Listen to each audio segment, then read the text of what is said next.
Magandang gabi po sa ating bayan. This is for our weather updates here in Pioneer Woodlands, Mandaluyong City.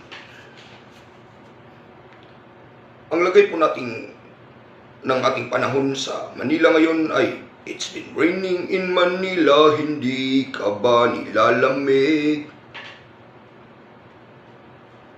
And it's been raining in Manila, hindi ka ba nilalamig?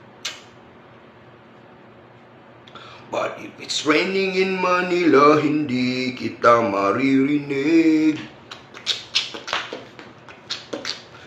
Maulan ba ang mundo pag bumubuhos dito? At yun lang po ang ating weather updates for today. This is John Lim reporting, ang nagsabing ang buhay ay weather lamang. Bye bye guys!